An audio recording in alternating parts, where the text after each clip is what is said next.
আমরা যারা রোজা আছি, আমরা যারা রোজা রাখছি, রাখতে পারতেছি, আমাদের রোজাগুলো আমাদের দিলের মধ্যে অন্তঃকরণে আল্লাহর ভীতি যেন আল্লাহ তাআলা পয়দা করে দেন। পড়ছি আল্লাহুম্মা আমিন। প্রিয় সুধী, আপনাদের থেকে জানতে চাই, আমাদের থেকে তো রমজান প্রত্যেক বছরই আসে যায়, একটু বলবেন অন্যান্য বছরের তুলনায় এ বছরের রমজান কি আপনারা একটু স্বস্তি ফিল করছেন না? একটু আরামদায়ক মনে করছেন না?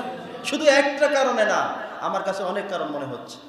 অন্যান্য বছর বিদ্যুতের যে বিভ্রাট ছিল, সাহারির সময় বিদ্যুৎ নেই, ইফতারের সময় নাই, তারাবির সময় নাই, এই বছর শুধু মনে হয় তৃতীয় দিন একটু ডিস্টার্ব করেছিল। এছাড়া প্রত্যেক দিন সাহারিতে, ইফতারিতে, তারাবিহে আমরা সর্বত্র। এখন এমন মনে হচ্ছে বিদ্যুৎ থাকাটা স্বাভাবিক, চলে যাওয়াটা অস্বাভাবিক। আর এতদিন এমন ছিল যে থাকবে এটা ছিল অস্বাভাবিক, চলে যাবে এটাই হলো বাস্তব কথা, এমন ছিল। এই জন্য পড়ছি আলহামদুলিল্লাহ। শুধু তাই নয়, বাজার করতে যাবেন, প্রত্যেক বছর এমন হতো প্রত্যেকটি নিত্য পণ্যের দাম আকাশ ছোঁয়া দাম ছিল। এবছর যেটাই কিনতে যাই, শুধু গতকাল পর্যন্ত যেটা দেখলাম লেবুর দাম এটাই তুলনামূলক বেশি। এছাড়া প্রত্যেকটি, গতকালকে শসা কিনেছি 20 টাকারও কম। তো এভাবে করে করে প্রত্যেকটি পণ্যের দাম, চিনির দাম, তেলের দাম, পেঁয়াজের দাম, অন্যান্য তরকারির দাম, মাছের দাম, সব কিছু। করেন না আলহামদুলিল্লাহ? আমাদের জন্য আল্লাহ তাআলা রহম করে আমাদেরকে সুন্দর এক বাংলাদেশ উপহার দিয়েছেন, আমরা শুকরিয়া আদায় করছি, পড়ছি আলহামদুলিল্লাহ। সম্মানিত সুধী, আমরা আজকে 3টি বিষয় নিয়ে কথা বলবো বলেছিলাম। একটি হলো যাদের রোজা আল্লাহ তাআলা নিজেই ছাড় দিয়েছেন। কে ছাড় দিয়েছেন? আল্লাহ তাআলা। আমি কি ছাড় দেওয়ার কেউ? আপনারা কেউ? কোনো হুজুর কেউ? কোনো বাবা মা কেউ? না, আল্লাহ তাআলা কাদেরকে ছাড় দিয়েছেন? নাম্বার 1, নাবালেগ সন্তানদের জন্য রোজাকে ছাড় দেওয়া হয়েছে। যারা অপ্রাপ্ত বয়স্ক, নাবালেগ, মাসুম, তাদের জন্য আল্লাহ তাআলা রোজাকে ছাড় দিয়েছেন। তবে মনে রাখতে হবে, আপনারা অবুঝ নাবালেগ, তাদের বয়সটা কোন পর্যন্ত, কোন সময় পর্যন্ত, এটা আব্বু আম্মুকে বুঝতে হবে।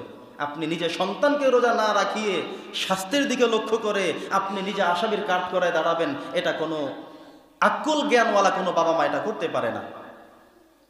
কিছু বাবা মা বিবেকহীন এমন আছেন, সন্তানকে খুশি রাখার জন্য, সন্তানকে ভালো খাবারের জন্য নিজে হারাম কামাই করে সন্তানকে হারাম খাওয়ায়, হারাম ইনকাম করে সন্তানের জন্য ডিপিএস করে ব্যাংকে রেখে যায়। ওই সন্তান এটা খাবে, পূর্তি করবে, আর উনি জাহান্নামে জ্বলবে হারাম অর্জন করার জন্য। নাউজুবিল্লাহ। ওনাকে আপনারা কি আকলবান মনে করবেন না বেআক্কল মনে করবেন? কথা বলেন।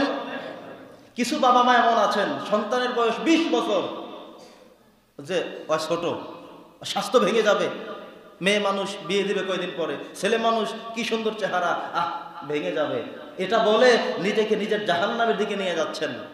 আপনার উচিত ছিল বাবা হিসেবে, কারণ সন্তানের দায়বদ্ধতা আপনার মাথার উপরে আছে না নাই? আপনি সন্তানকে জাগ্রত করবেন, রোজা রাখতে বাধ্য করবেন, ওয়াজ করবেন, শেখাবেন, বোঝাবেন, আপনার দায়িত্ব ছিল। কিন্তু আপনি উল্টো, সন্তান ছোট, স্বাস্থ্য ভেঙে যাবে, এ কথা বলার কোনো সুযোগ নেই। যখন থেকে প্রাপ্তবয়স্ক তখন থেকে কন্টিনিউয়াসলি রোজা রাখতে বাধ্য করতে হবে। এই বিধান কার? জোরে বলেন, বিধান কার? আল্লাহর বিধান। এই বিধানের উপরে কারো হস্তক্ষেপ করা, আপনার হস্তক্ষেপ করা, নতুন করে মাসালা দেওয়া, দরদ দেখানো, আপনি কেউ না। আপনি দরদ দেখাবেন কেন?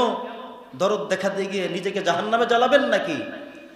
প্রিয় সুধী, বাচ্চাদের ব্যাপারে একটু পরামর্শ দিচ্ছি। বাচ্চাদেরকে তাও রোজা যে একটি বিষয় আছে এর সাথে একটু পরিচয় করাবেন, তারিফ করাবেন, বোঝাবেন। আপনি যখন সাহারি খেতে উঠবেন, সন্তানকে উঠাবেন, আপনি খাবেন, প্রয়োজনে পারলে তাকেও খাওয়াবেন। তার বয়স 7 বছর, 8 বছর, 9 বছর, 10 বছর, এখনো বালেগ হয়নি, এখনো প্রাপ্তবয়স্ক হয়নি। যদি এমন হয়ে থাকে, তাকে ভোর রাতে খাওয়ান, সাহারি খাওয়ানোর পরে তাকে অন্তত জোহরের আযান পর্যন্ত বলবেন যে অর্ধেক সওয়াব পাইবা, রাখো। তার মানে হলো সন্তান বুঝলো যে রোজাটা হলো খাওয়া যায় না, পান করা যায় না। এই সন্তান একটা পর্যন্ত থাকবে, সেটাই তার কষ্ট। বারবার পানি পিপাসা লাগবে, খাইতে চাইবে, আপনি বুঝাবেন যে না, তুমি রোজা। অর্থাৎ এ যখন এমন করে 1 বছর পার করলো, 2 বছর পার করলো, একটা সময় সে অরিজিনাল যখন ফরজ হয়ে যাবে, তখন সে মনে করবে, আরে আগে তো একটা পর্যন্ত রাখতে পারতাম, এবার রেখে দিব পুরো দিন, কোনো চিন্তা নাই। আলহামদুলিল্লাহ পড়েন। ট্রেনিং দেওয়ান না, আপনার ট্রেনিং মেনে কিচ্ছু নাই, হঠাৎ করে রাখালেন, বিকেলে না, হারে আমার ছেলেটা শেষ হয়ে যাচ্ছে, তাড়াতাড়ি রোজা ভাঙ। এটা বলে আপনি নিজেকে অপরাধের দিকে ধাবিত করবেন না। তাহলে আমরা বুঝলাম বাচ্চাদেরকে, অপ্রাপ্ত বয়স্কে, নাবালেগদেরকে রোজা রাখা প্রয়োজনীয়তা নাই, তাদেরকে অভ্যাসের জন্য কিছু কাজ আপনি করাতে পারেন।